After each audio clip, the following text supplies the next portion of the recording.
Assalamualaikum warahmatullahi wabarakatuh.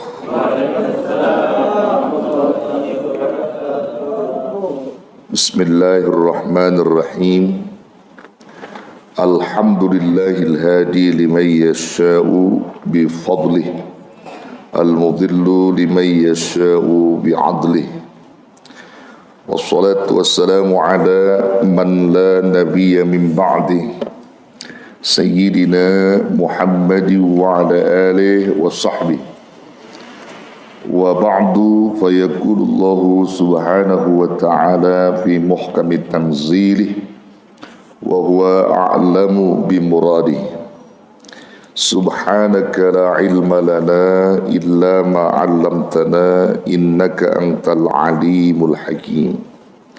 Allahumma akhrijna min dhulumatil wahmi wa akrimna binuril fahmi waftah alaina bima'rifatil ilmi wasahil akhlaquna bil hilmi waj'alna mimman yastami'una al-qawla fayattabi'una ahsana.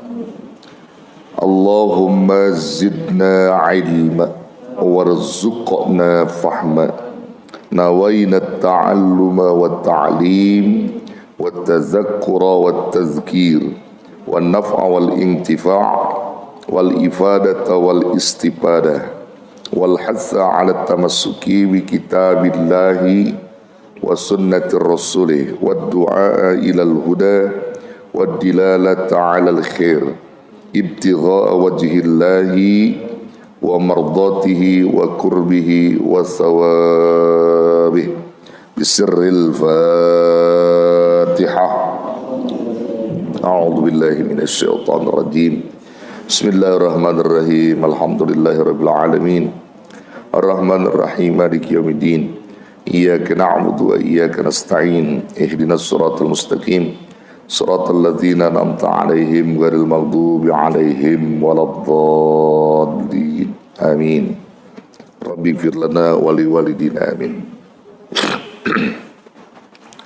Saudara-saudara, Bapak Ibu jamaah Majlis Dzikir wa Ta'lim Masjid Al-Mujahidin yang saya hormati dan muliakan, terkhusus segenap jajaran pengurus DKM Dewan Kemakmuran Masjid Jami Al-Mujahidin yang saya muliakan, dan semua para pencinta ilmu yang selalu istiqomah di dalam mencari ilmu-ilmu Allah yang insya Allah semuanya selalu diberkahi Allah. Amin ya rabbal alamin.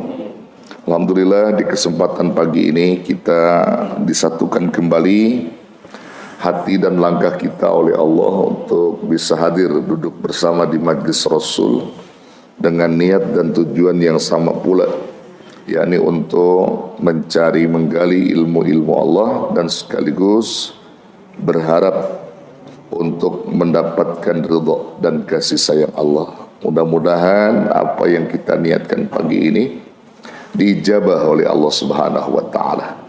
Tidaklah kita keluar dari majlis ini kecuali dosa kita sudah digugurkan Allah dan kita mendapatkan ilmu-ilmu yang bermanfaat. Bapak Ibu, kita lanjut kembali ya, kajian kitab kita Al-Wafi fi Syahril Arba'in An-Nawawiyah.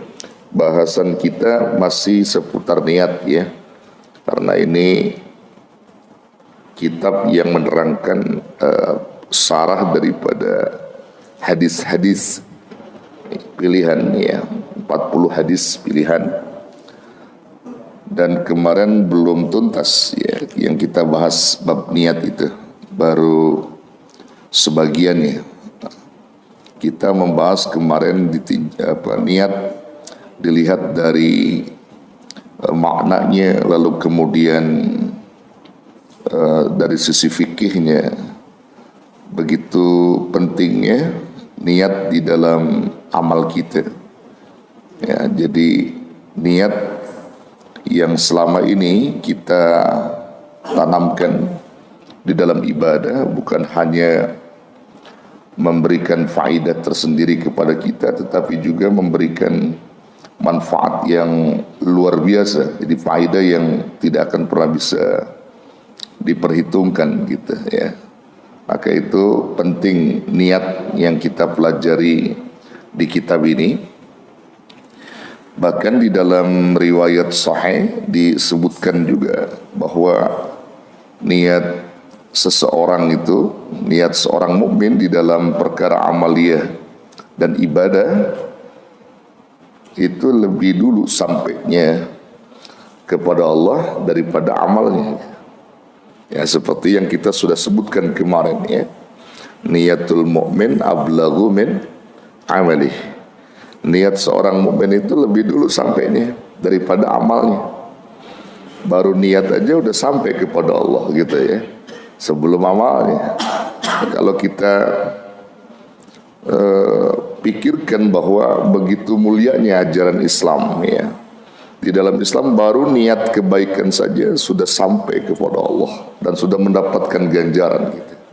Belum kita melakukan. Kalau kita melakukannya, mewujudkannya, itu kita mendapatkan 10 pahala kebaikan, tengah-tengahnya 700 kali lipat kebaikan, dan tidak pernah dihitungnya banyak kebaikan. Nah, ini yang perlu kita syukuri, bahwa kita sebagai umat Rasulullah SAW diprioritaskan oleh Allah, bahkan diberikan keuntungan yang sangat oleh Allah. Al-Imam Ibnul Mubarak rahimahullahu ta'ala pernah menuturkan di dalam qaulnya, apa kata beliau? Rubba amalin saghirin tu'azzimuhu niyah wa rubba amalin kabirin tusaghiruhu niyah. Berapa banyak amalan yang kecil itu bisa dibesarkan dengan niat, dan berapa banyak pula amalan yang amalan yang kecil, amalan yang besar dikecilkan oleh niat. Rubba amalin saghirin tu'azzimuhun niyah wa rubba amalin kabirin tusaghiruhun niyah. Ada amalan kecil bisa menjadi besar pahalanya di sisi Allah, dibesarkannya oleh niat yang bagus, niat yang baik yang dinisbahkan untuk mengharap ridha, itu jadi besar pahalanya. Dan juga ada amalan yang besar bisa menjadi kecil balasan pahalanya, bahkan hilang. Itu karena niat juga. Kalau dia niatnya bukan karena Allah, boleh jadi amalan yang besar itu bisa kecil, bahkan hilang, dan tidak mendapatkan apa-apa. Apa contohnya? Amalan kecil bisa jadi besar pahalanya karena niat gitu. Contoh amalan kecil nih ya. Amalan kecil, membuang duri di jalan, membuang paku di jalan, atau yang membahayakan di jalan, itu perkara yang kecil, sepele. Kalau kata Nabi, serendah-rendahnya iman itu membuang duri di jalan. Iman yang paling rendah itu. Tapi kalau kita niatkan membuang duri di jalan itu karena Allah, untuk menyelamatkan daripada bahaya saudara-saudara kita yang nanti belakangan melalui jalan ini, karena Allah kita lakukan, itu pahalanya luar biasa, menghantarkan kita menuju surga. Kalau benar-benar kita lakukan karena Allah, itu kan perkara yang kecil, amalan yang kecil bisa menjadi besar pahalanya. Tapi ada juga amalan yang besar dikecilkan oleh niat-niat yang tidak benar, bahkan bisa dihilangkan oleh niat tidak benar. Contoh, salat. Salat itu amalan kecil apa amalan besar? Amalan besar. Wa innaha lakabiratun illa 'alal khashi'in. Sesungguhnya salat itu perkara yang besar, kecuali bisa dilakukan oleh orang-orang yang khusyuk. Salat besar, saudara.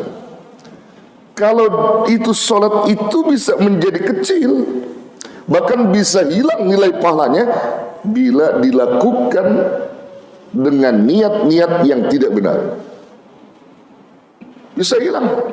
Dari tinjauan fikihnya dia nggak paham niat itu dalam sholat.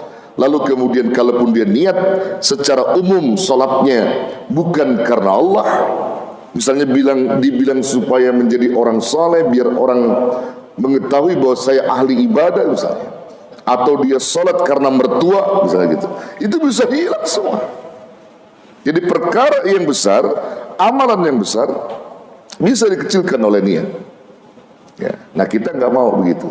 Jadi kita orang Muslim, umat Rasulullah yang sering ngaji, sering menuntut ilmu, pengen amalan-amalan yang kecil pengen besar pahalanya di sisi Allah, dan amalan besar lebih besar lagi pahalanya di sisi Allah.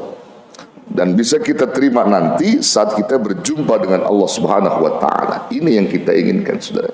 Ini perlunya kita belajar, perlunya kita menggali ilmu-ilmu Allah, begitu. Nah, Saudara yang dirahmati Allah, kaitannya dengan itu,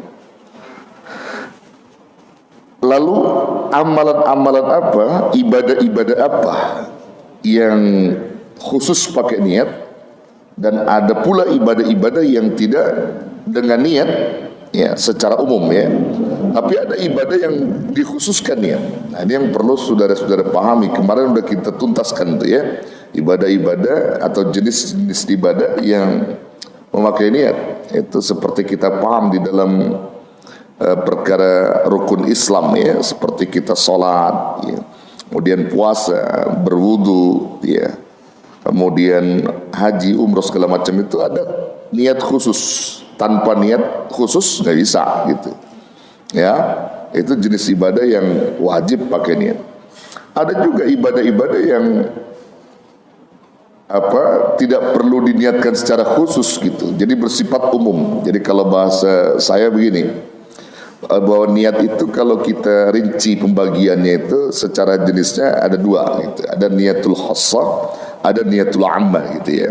Niatul khassah itu niat ibadah yang khusus, yang membutuhkan niat ya, seperti wudu, sholat, kemudian umrah, haji segala macam ya, yang dikhususkan tuh, ibadah-ibadah yang dikhususkan. Nah ada lagi niatul ammah, jadi segala perbuatan-perbuatan baik yang menjadi kebiasaan kita, yang diperintah oleh Allah, di luar daripada itu tanpa niat pun Allah udah hitung baik gitu. Contohnya seperti tidur, kemudian makan, minum gitu, berjalan menuju masjid, itu kan semuanya baik gitu. Tanpa kita niatkan itu udah dianggap baik kita. Ya lebih-lebih kalau kita nisbatkan secara umum semua itu karena Allah, itu akan menjadi catatan khusus juga. Ya, itu baik. Dan ada juga meninggalkan sesuatu larangan nggak perlu pakai niat khusus, nggak perlu ya, seperti kita meninggalkan zina.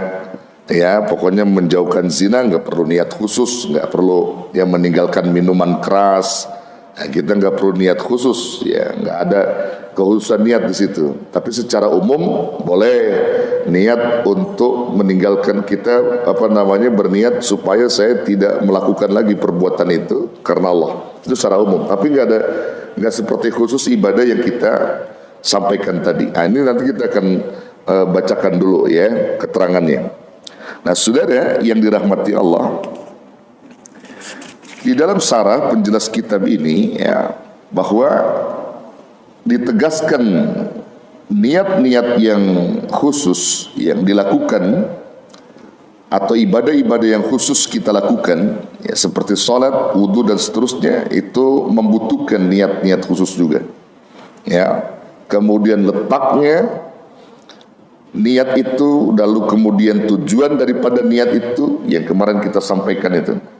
Al-Imam As-Suyuti di dalam kitabnya Asbah fin Nadzair, beliau telah menyebutkan bagaimana niat-niat yang tidak dikhususkan pada dalam perkara ibadah dan niat yang dikhususkan dalam ibadah. Ada yang tidak disyaratkan niat di dalam ibadah, ada. Lalu Imam Suyuti menyebutkan ada mustiratun niyyah fi ibadati la takunu 'adatun aw la taltabisu bi ghairiha kal imani billahi ta'ala. Tidak diisyaratkan niat itu di dalam perkara ibadah yang la takunu, yang tidak serupa dengan kebiasaan. Jadi ibadah yang tidak serupa dengan kebiasaan. Aula taltabisu bi ghairiha, atau tidak serupa dengan ibadah-ibadah yang selainnya. Contohnya apa? Kal imani billah, seperti beriman kepada Allah. Jadi kalau kita beriman kepada Allah itu nggak disyaratkan niat. Jadi emang iman itu kepada Allah tuh udah kebutuhan kita. Ya, saya berniat beriman kepada Allah nggak membutuhkan niat secara khusus gitu. Ya, nggak membutuhkan niat secara khusus dia. Jadi ketika kita lahir ke muka bumi ini, ya, dalam keadaan suci fitrah, kullu mauludin yuladu alal fitrah fa abawahu, setiap bayi yang dilahirkan dalam keadaan suci fitrah, lalu tergantung bagaimana kedua orang tuanya. Au yuhawidanihi, mau diajak ke Yahudi, au yumajisanihi, ke Majusi, ya, au yunassiranihi, atau ke Nasrani. Nah, fitrah itu adalah Islam, ya. Nah, ketika kita beriman dari bayi, kemudian remaja, ya, kemudian kita balik misalnya, lalu kita beriman, nggak perlu kita niatkan, nggak perlu niatkan secara khusus, dan itu memang sudah kebutuhan kita kepada Allah Subhanahu Wa Taala. Wal ma'rifah itu artinya satu pengetahuan dasar hati kita sebagai hamba kepada Allah, mengetahui bahwa Tuhan kita adalah Allah, ma'rifah. Yang lebih dalam lagi kita mempelajari ilmu-ilmunya gitu. Jadi nggak perlu lagi, kalau ma'rifah itu memang sudah seharusnya dan kita nggak perlu niatkan secara khusus, nggak perlu kita niatkan secara khusus gitu. Ma'rifah. Kemudian wal khauf, takut kepada Allah juga nggak perlu kita niatkan secara khusus. Memang kita wajib takut. Ya, kita wajib takut kepada Allah, wajib takut akan siksa Allah. Jadi nggak perlu kita niatkan secara khusus. Misalnya saya berniat hari ini takut sama Allah, boleh nggak begitu? Nggak ada niat gitu. Jadi takut itu memang udah anjurannya, kita harus takut pada Allah. Karena yang kuasa di muka bumi ini, yang kuasa di dunia ini sebesar isinya, di alam semesta ini adalah Allah. Jadi kita perlu takut kepada Allah. Kalau takut sama istri perlu diniatin nggak? Bapak takut sama istri perlu diniatin nggak? Saya hari ini takut banget sama istri, saya berniat saya takut sama istri gitu. Ada begitu, Bu? Ada. Ya, nggak perlu diniatkan. Jadi perkara takut ya kepada Allah, takut kepada singa, nggak perlu diniatin gitu. Jadi agak ada niat. Begitu ke kebun binatang, singa lepas, saya niat takut sama singa, ya nggak juga, dengan sendirinya takut itu, ya, dengan sendirinya. Ya, kemudian warroja itu juga termasuk mengharapkan kasih sayang Allah, nggak perlu kita niatkan. Jadi nggak ada niat khusus di situ. Warroja.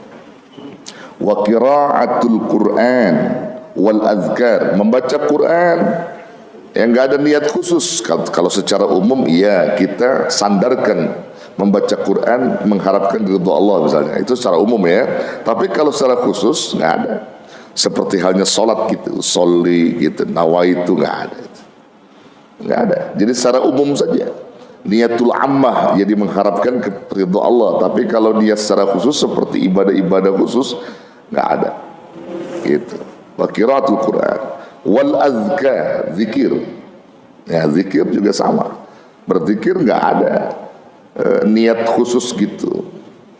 Aku berniat berzikir hari ini, nggak ada. Jadi udah natural aja. Yang begitu. Kalau secara umum ya niatul ammah, kita mengharapkan ridho Allah secara umum ya. Nah, tetapi ada baca Al-Quran, ya, membaca Al-Quran itu bisa menjadi wajib, ya, niat wajib membaca Quran kalau di situ ada nazar, ya, baca Quran karena nazar tertentu gitu ya. Ya, karena nazar tertentu itu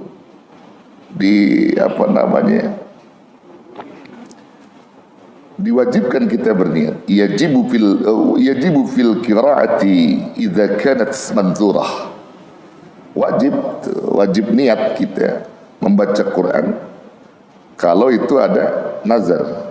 Ketika terjadi nazar itu wajib niat. Contohnya misalnya gini.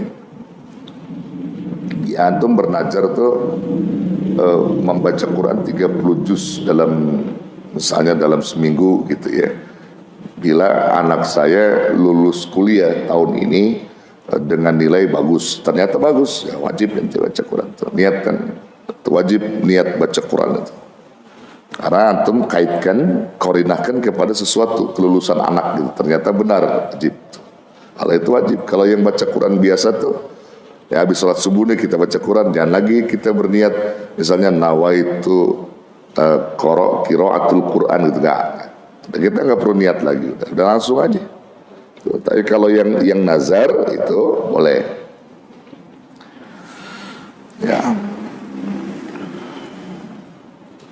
Ya kenapa tadi jenis-jenis ibadah itu tidak diperkenankan niat secara khusus ya, atau tidak ada nawaitunya gitu?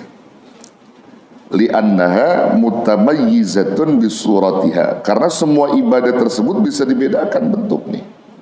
Ya, bisa dibedakan bentuknya dan itu tidak menjadi sesuatu yang mutlakon gitu. Mutlakon itu ibadah mutlak yang diperintahkan oleh Allah dalam seperti rukun-rukun Islam itu ya. Nah, itu dalam proses menjalankan perintah Allah dalam ibadah ya, yang tidak butuh niat. Ada juga yang butuh niat. Ya, wa amad turu katarkiz zina wa ghairuh. Wa amad turuku katarkiz zina. Adapun meninggalkan sesuatu yang dilarang, wa amad turu, sesuatu yang dilarang oleh Allah, katarkiz zina, seperti meninggalkan perbuatan zina wa ghairuh, dan selainnya. Falam yahtaj ila niyatin li husulil maqsudi minha. Itu tidak membutuhkan niat untuk mencapai tujuan daripada perbuatan itu, untuk meninggalkan perbuatan itu. Jadi nggak butuh niat. Jadi meninggalkan zina, kalau yang ngerokok mau meninggalkan rokok gitu ya, itu nggak perlu niat khusus itu. Ya, wa huwa ijtinabu al-manhiji, yaitu meninggalkan perkara-perkara yang dilarang oleh Allah Subhanahu wa taala. Jadi nggak perlu butuh niat khusus. Ya, cukup kita tinggalkan saja karena memang itu sudah ya perintah, larangan dari Allah untuk kita jauhkan sejauh-jauhnya. Itu kalau dalam konsep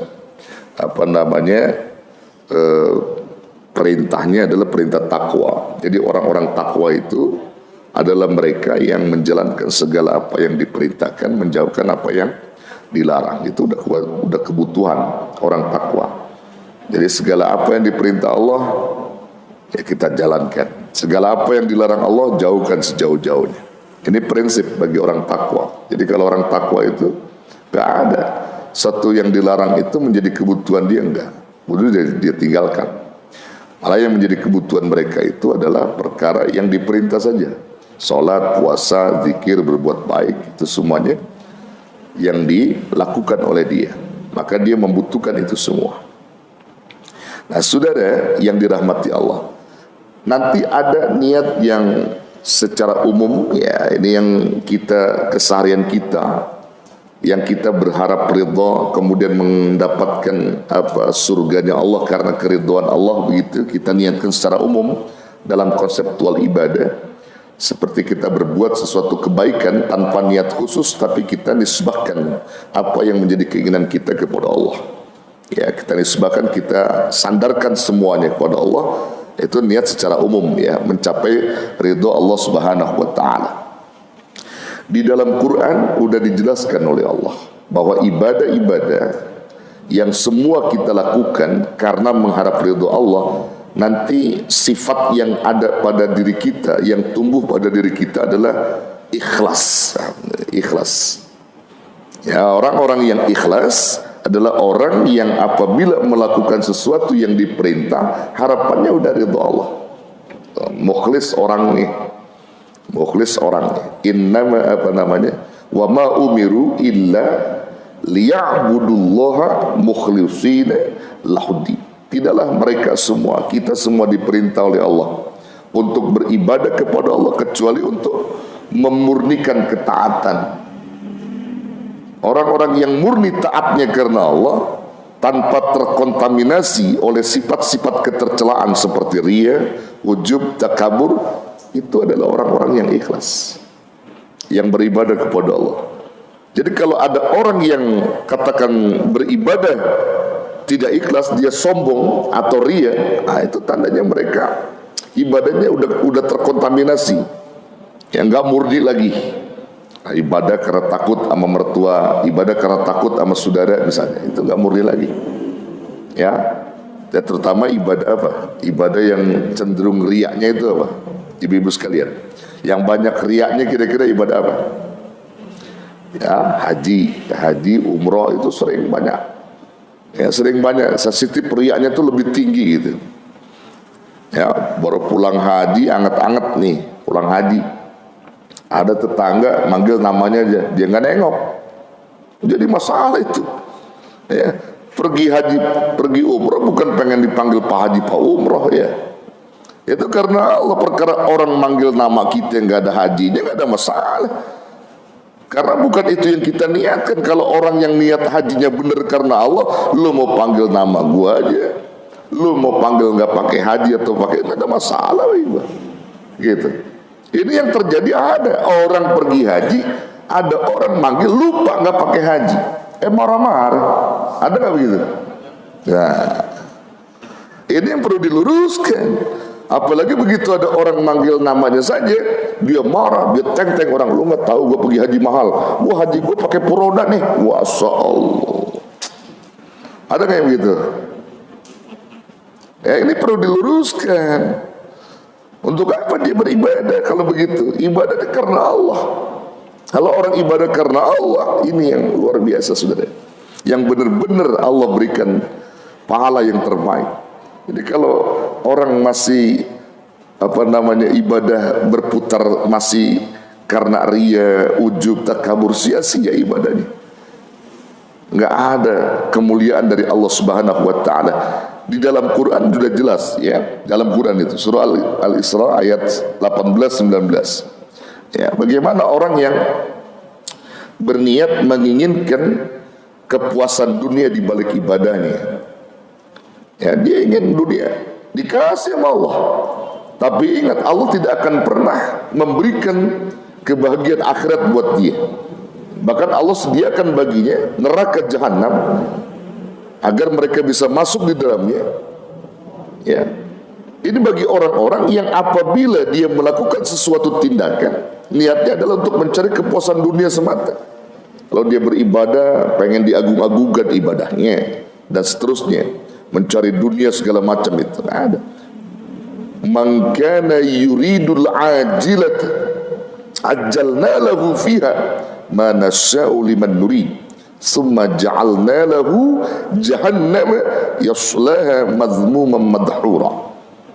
Siapa orang yang menginginkan kepuasan dunia atau kebahagiaan dunia di balik amalnya itu, ajjalna lahu fiha, kami akan segerakan, kata Allah, apa yang menjadi keinginan dia itu, manasau liman duri, apa-apa yang kami kehendaki terhadap orang yang kami kehendaki itu. Ya, dia maunya begitu, dikasih sama Allah, maunya dia begitu. Summa ja'alna lahu jahannama yaslaha madhmuman madhura. Kemudian kami sediakan bagi dia, kami jadikan kepada dia itu neraka jahanam yang mereka akan masuk di dalamnya. Ya, dalam keadaan tercela dan terusir. Maksudnya mereka di situ hina. Ini kalau orang melakukan aktivitas tertentu karena mencari kepuasan dunia, ingin dibangga-banggakan begitu, itu jadi masalah. Tetapi orang-orang saleh, orang-orang yang beriman kepada Allah, yang benar-benar ibadah, di ayat berikutnya yang mereka prioritaskan adalah beribadah untuk akhirat mereka. Kalau orang beribadah untuk akhirat, berarti dia beribadah karena Allah. Ya. Kalau orang beribadah karena dunia, bukan karena Allah. Kalau dia beribadah karena akhirat, ya itu nisbahnya karena Allah, kata ulama. Ya, dia mengharapkan ridha Allah. Wa man aradal akhirata wa sa'a laha sa'yaha wa huwa mu'minun fa ulaika kana sa'yuhum mashkura. Siapa orang yang berkeinginan dengan kebahagiaan akhirat, ya, dia berkeinginan, dia mau kebahagiaan akhirat, wa sa'a laha sa'yaha, lalu dia berusaha sungguh-sungguh untuk memperoleh kebahagiaan itu, Ya, dan itu semua karena Allah dia lakukan. Wa huwa mu'min, sedang dia dalam keadaan mukmin. Dia orang beriman. Faulaika kana sa'yuhum maskura. Maka mereka itulah akan mendapatkan apa yang diusahakannya itu. Akan diberikan oleh Allah Subhanahu wa taala kebahagiaan akhirat. Dunia pun akan diberkahi oleh Allah. Itu kuncinya. Jadi kalau orang yang mencari akhirat lebih dulu, niatnya karena Allah, maka dunia akan dicukupin sama Allah. Tapi kalau orang mencari dunia dikasih sama Allah, tapi akhirat Allah nggak akan pernah berikan dia. Itu karena niat yang salah, saudara. Makanya disebut ulama, luruskan niatmu.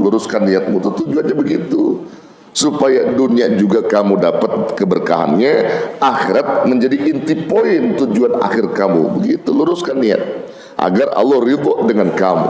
Buat apa kita berbuat banyak kebaikan tapi niat kita salah gitu, untuk mencari keduniaan semata. Ya, coba lihat saudara perintah Allah dalam Quran surah Al-Qasas, ya, Al-Qasas ayat 77. Yang Allah perintahkan lebih dulu kepada kita itu mencari kebahagiaan akhirat dari apa yang Allah sudah titipkan kepada kita ini. Bukan dunia itu, tapi dunia kedua. Jangan lupakan kamu akan dunia dikasih oleh Allah, karena akhirat kamu sudah niatkan untuk mencarinya. Al-Qasas ayat 77. Wabtaghi fima atakallahu daral akhirah, dan carilah oleh kalian kebahagiaan negeri akhirat dari apa yang sudah aku datangkan, kata Allah. Kami datangkan kepada kamu. Maksudnya apa? Allah berikan kita sehat. Cari di balik sehat kita akan akhirat.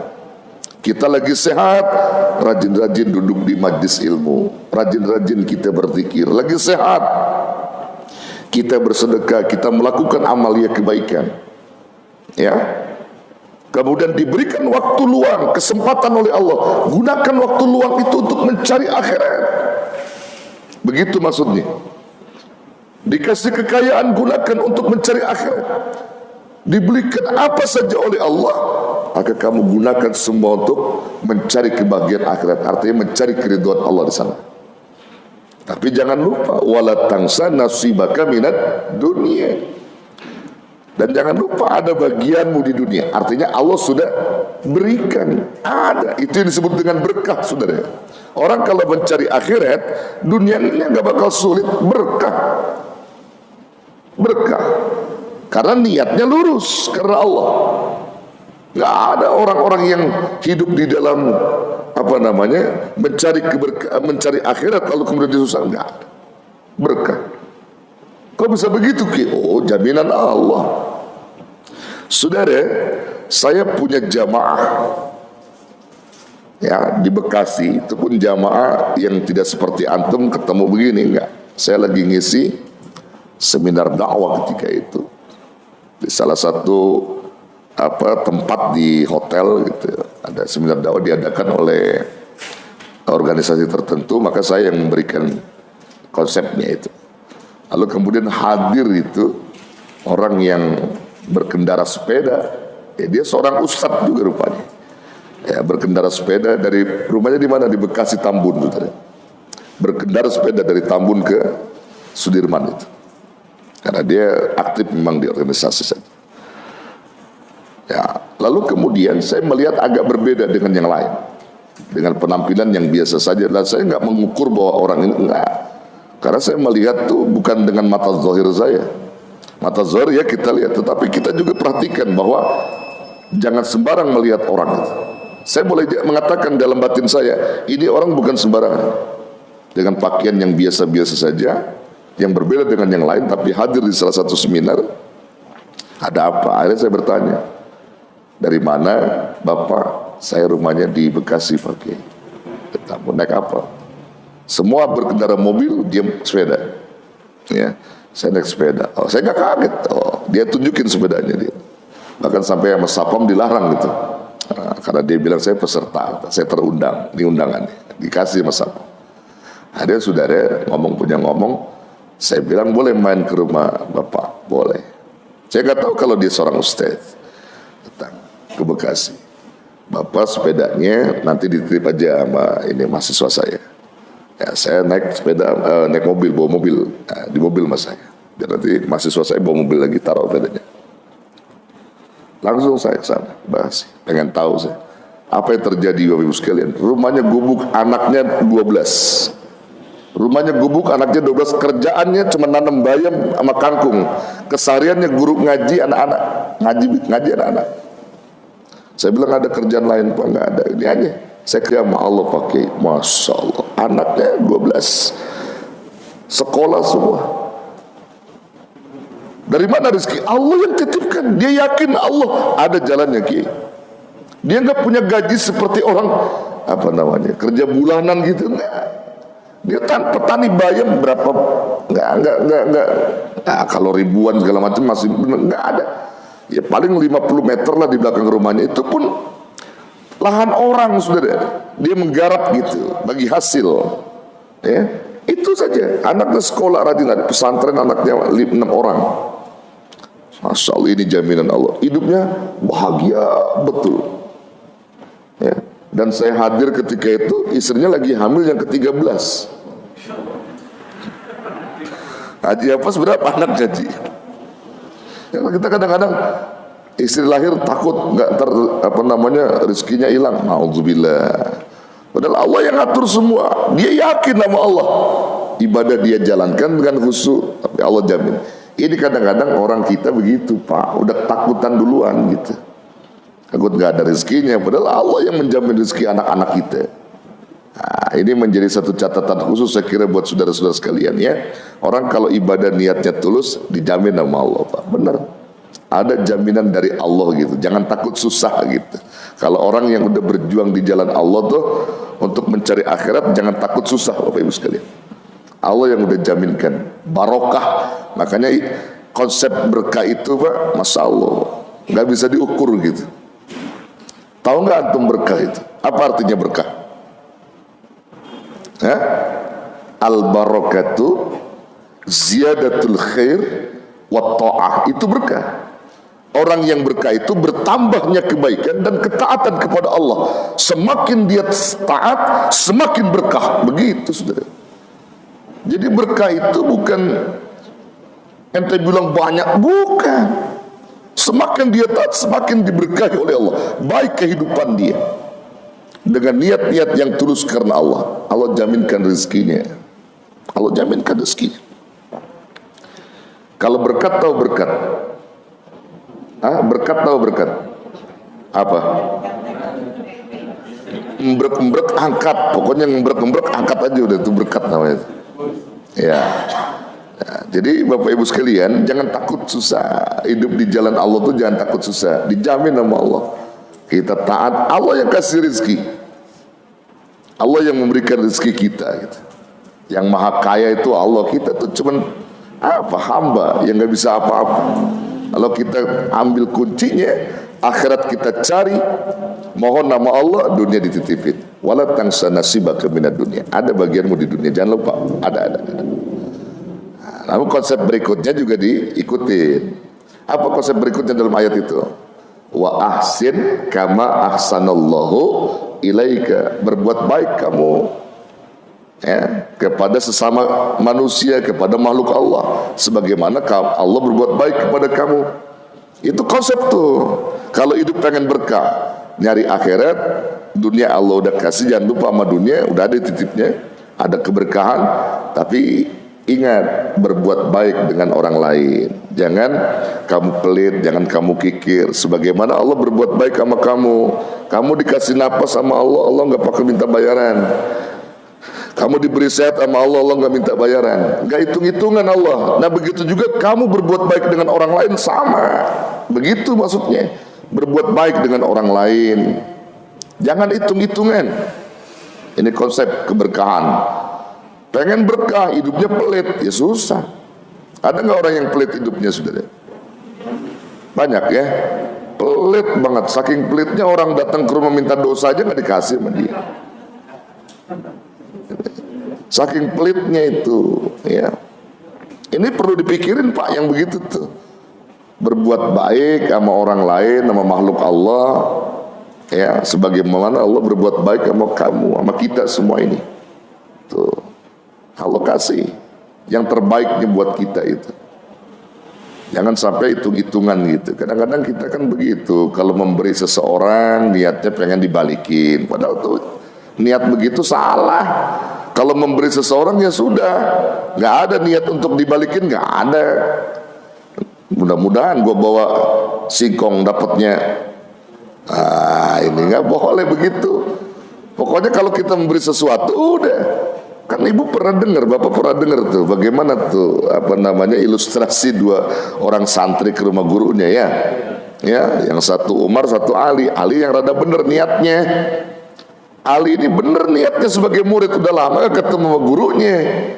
Dia punya singkong dikit tuh di rumahnya, ada dia tanam. Mau ke rumah kiai kan nggak enak legang kangkung nih. Nyabut singkong dapat tuh seplastik, sekarung dia dapat tuh. Ya sekarung dia dapat, ya setengah karung lah. Udah jadi dia bawa, datang ke rumah kiai, assalamualaikum kiai, karena Allah niatnya silaturahim ke rumah guru.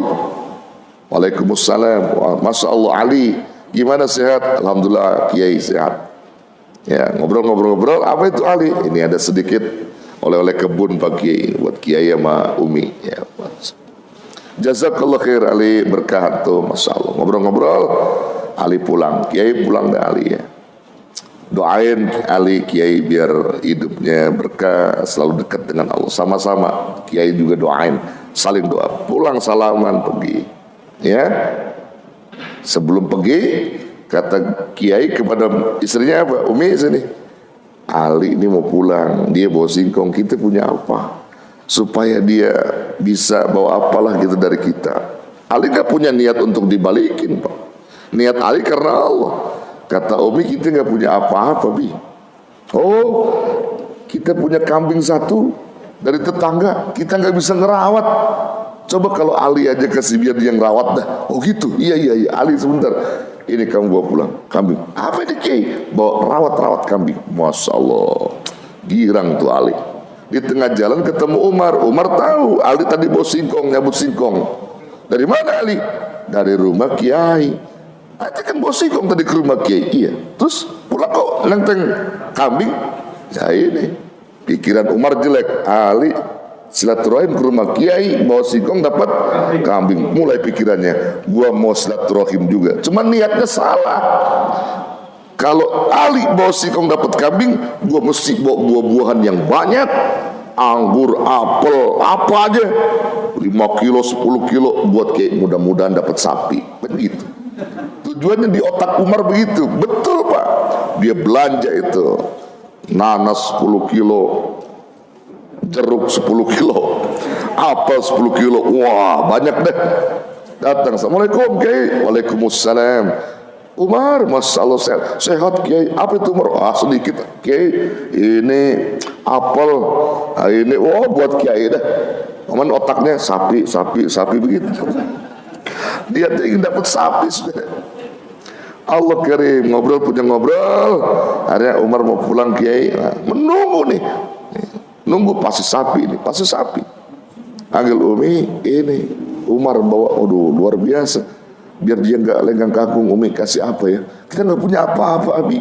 Oh ada singkong dari Ali. Ada singkong dari Ali.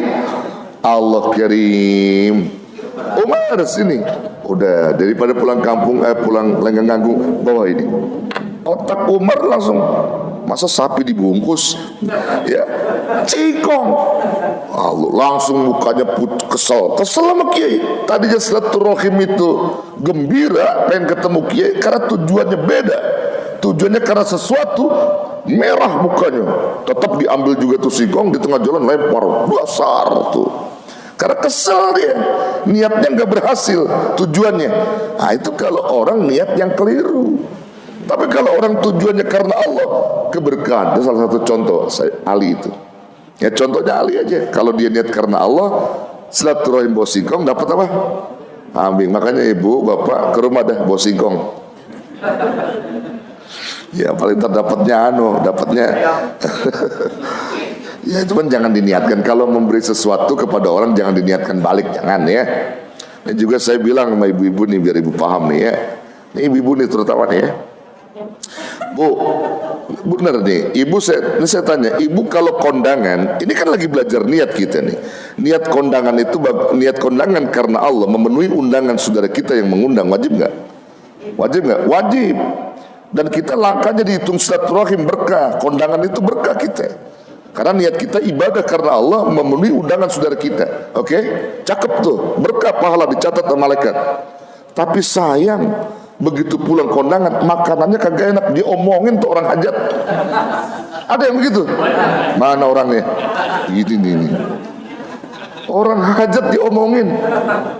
Makan begitu ya, mana kondangan 200.000 kita tuh begitu macam-macam.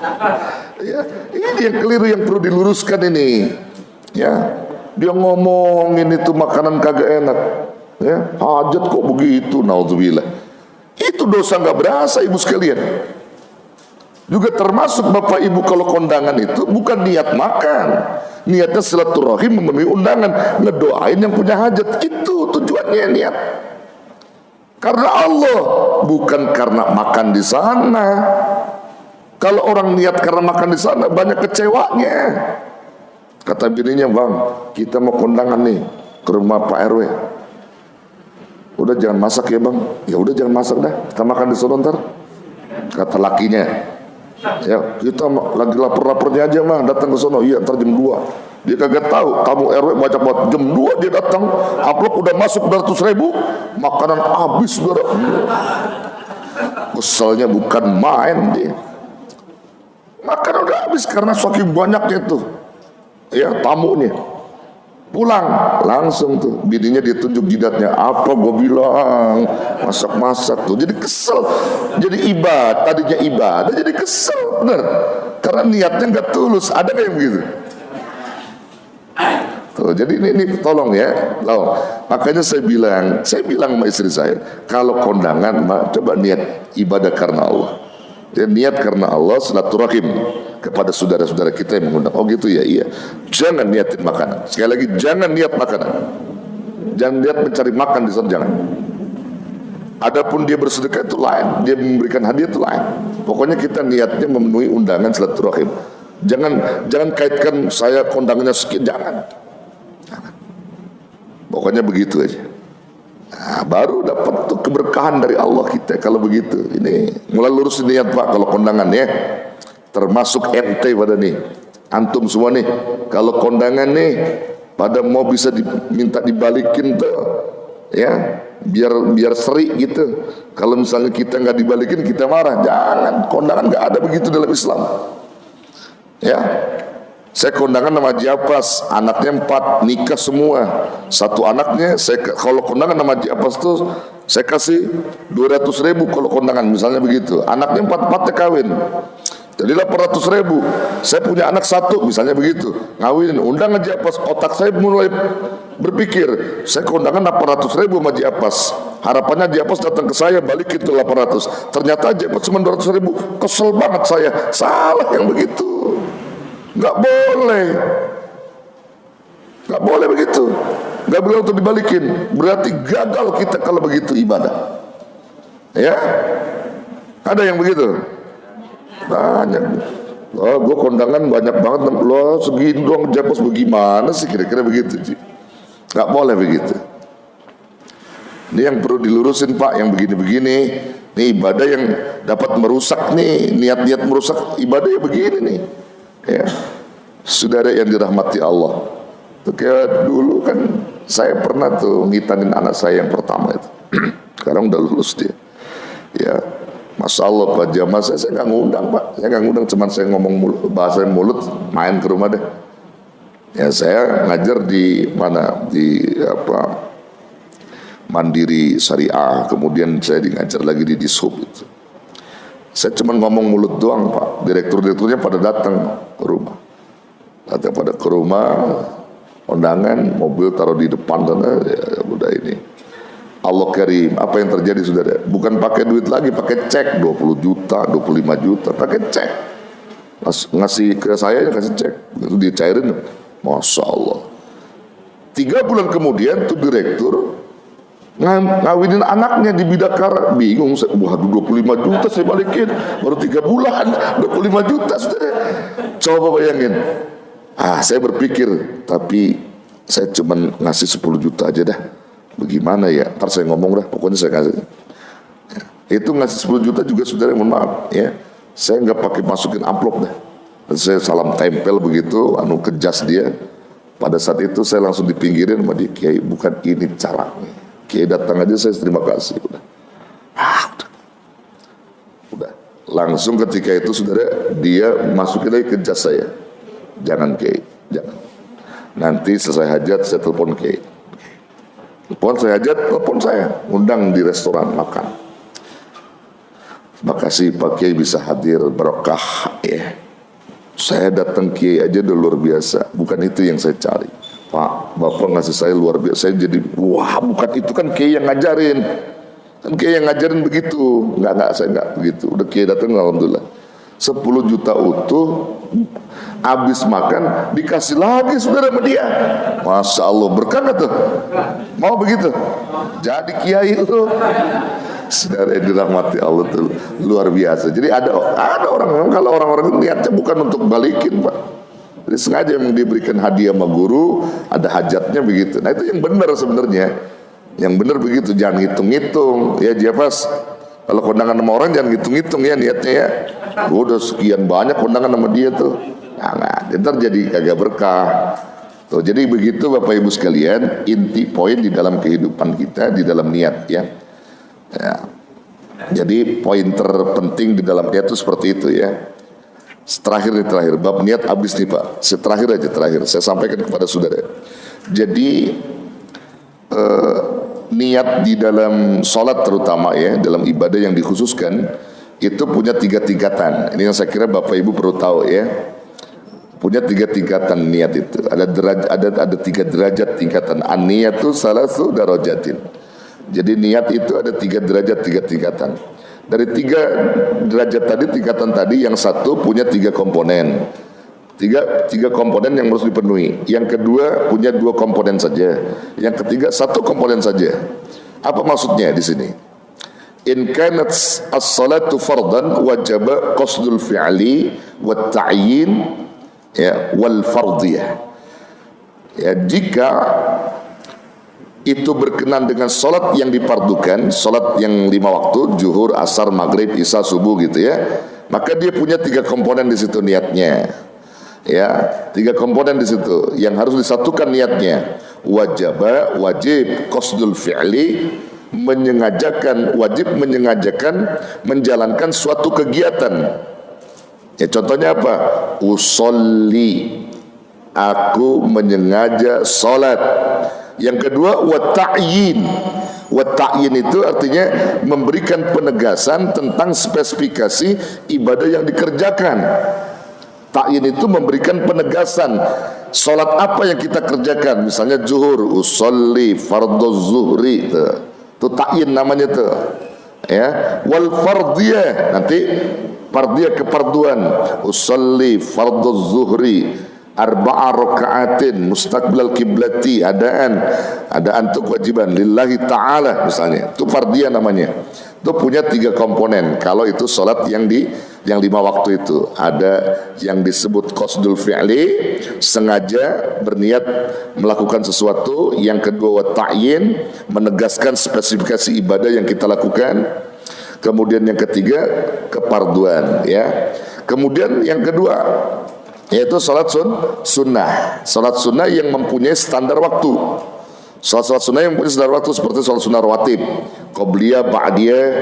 Nah, itu cukup 2 komponen saja. Yang pertama wajib menyengaja, qasdul fi'linya ada. Usolli sunnatan apa, itu qasdul fi'linya ada. Yang kedua wa ta'yin. Ta'yin itu memberikan penegasan salat sunnah apa yang mau dikerjakan gitu. Dan dia nggak ada keparduan. Ya, nggak ada keparduan, 2 saja. Yang ketiga salat sunnah mutlak. Ya, dia hanya 1 komponen saja. Salat sunnah mutlak itu pakai usolli saja udah langsung takbir boleh. Aku berniat salat, udah boleh. Aku berniat salat sunnah mutlak karena Allah. Udah nggak perlu kita ta'yin lagi, nggak perlu, nggak apa-apa. Tuh, jadi itu saya kira yang perlu Bapak Ibu tahu ya. Jadi niat di dalam sholat tadi itu, ya sholat wajib bedain, sholat sunnah dan seterusnya. Nah begitu Bapak Ibu sekalian, kurang lebih tentang masalah niat di dalam kitab yang kita kaji ini. Ya nanti baru kita masuk pada bab berikutnya di dalam kitab yang kita kaji. Wallahu a'lam bissawab. Ada yang mau nanya? Cukup, baik. Kita berdoa, saudara. Wa'fu'ana ya karim, wa'fu'ana ya rahman, wa'fu'ana ya rahim. Amin ya Allah, ya rabbal alamin. Bismillahirrahmanirrahim. Alhamdulillah rabbil alamin. Hamdan yuafi ni'amahu wa yukafi mazidah. Ya rabbana lakas syukru wa lakal hamdu kama yanbaghi li jalali wajhikal karim wa li 'azimi sultanik. Allahumma shalli wa sallim wa barik ala sayyidina Muhammad wa ala ali sayyidina Muhammad salatan tamla'u khazainallahi nura wa takunu lana walil mu'minina faraja farha wa surura wa ala alihi wa sahbihi wa sallim tasliman katsira. Allahumma ighfir lana dhunubana wa liwalidina warhamhum kama rabbawna shighara. Rabbana anfa'na bima 'allamtana, rabbi 'allimna alladhi yanfa'una, rabbi faqihna wa faqih ahlana wa qarrabat lana fi dinina. Allahumma hdina bihudak waj'alna mimman yusari'u fi ridak wa la tuwallina waliyan siwak wa la taj'alna mimman khalafa amraka wa asak. Hasbunallahu wa ni'mal wakil wa la hawla wa la quwwata illa billahil 'aliyyil 'azim. Rabbana atina fid dunya hasanah wa fil akhirati hasanah wa qina 'adzaban nar. Wa sallallahu ala khairi khalqi sayyidina Muhammadin sallallahu alaihi wasallam bi fadli walhamdulillahi rabbil alamin. Taqabbalallah. Subhanakallahumma bihamdika asyhadu an la ilaha illa anta astaghfiruka wa atubu ilaik. Assalamualaikum warahmatullahi wabarakatuh. Terima kasih sudah berkunjung di channel ini. Jangan lupa untuk like, komen, dan subscribe agar tidak ketinggalan pada video-video menarik lainnya.